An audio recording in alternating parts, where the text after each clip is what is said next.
What better?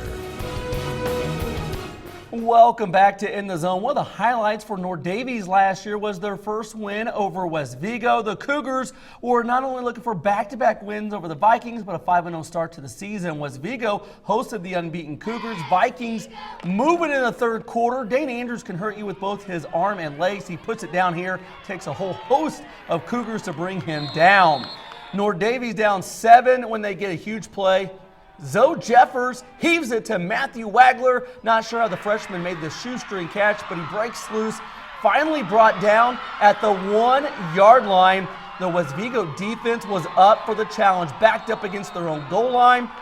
Caleb Hannes, what can't this kid do? He's a stud and everything. Drops DJ Owens for a huge loss. North Davies going backwards. Cougars would try to go to the air on West Vigo, and that didn't work either. Tanner Reed is a good quarterback. He'd like to have this back. He's picked off by the Vikings, Brandon Stroud. And how about West Vigo? They get out of a huge jam. Fourth quarter, West Vigo still up 7-0. Here comes North Davies. Tanner Reed hits DJ Owens in stride. No one's catching him. Owens says, "See ya, wouldn't want to be ya." North Davies touchdown. They're down 7-6. They're going for 2. West Vigo comes up with another big defensive stop.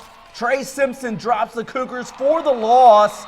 North Davies would miss a field goal with 1 second left. 1 second to go, and they miss a field goal. This was a great ball game. It lived up to the hype between two very good ball clubs.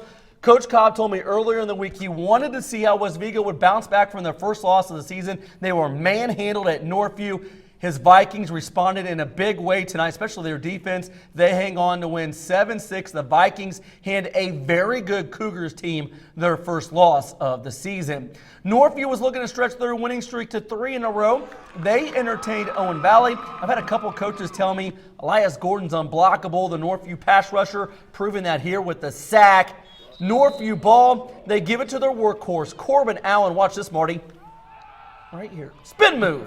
I like it. Cuts back, finds lots of green in front of him. Allen picks up 44 of his 82 on the ground on this TD run. Knights 7-0. For the fourth week of the season, the Knights defense was awesome. Jonathan Bradford, the interception, setting the Knights offense up with good field position. Northview goes right back to their ground and pound game. Corbin Allen patiently weaves his way into the end zone for his second score of the game. Northview rolls 42-0. The Knights have won 3 straight. They remain in first place in the WIC West Division with a 3-0 mark. We had a coach in the area that had a chance to reach a major milestone tonight. Sports 10's Dominic Miranda has more on that. Thanks, Rick. Park Heritage head coach Brian Moore is 1 victory away from 200 career wins. If his 1A 4th-ranked Wolves could beat Eastern Green tonight, Moore would just become the 20th coach in Indiana high school football history to reach 200 career wins. You see Coach Moore right there. He had his team ready for this one, and it showed in the early going. On Park Heritage's first possession, quarterback Jake Roberts hits Jalen Kroll on the wide receiver screen for a first down. Very next play, senior Seth Bollinger takes the handoff, and he is gone, outrunning the entire T-Bird defense, 60 yards untouched on his way to the house call. The man with the great hair puts Park Heritage up 8-0 early on, but the Wolves were far from done. Roberts tosses it out to the flat, but wait a minute, it's a double pass, and it's the sibling connection. Freshman Christian Johnson finds his brother Noble wide open downfield. That puts the Wolves up 16-0, and they never looked back in this one. The 4th-ranked Wolves put Eastern Green away 51-0.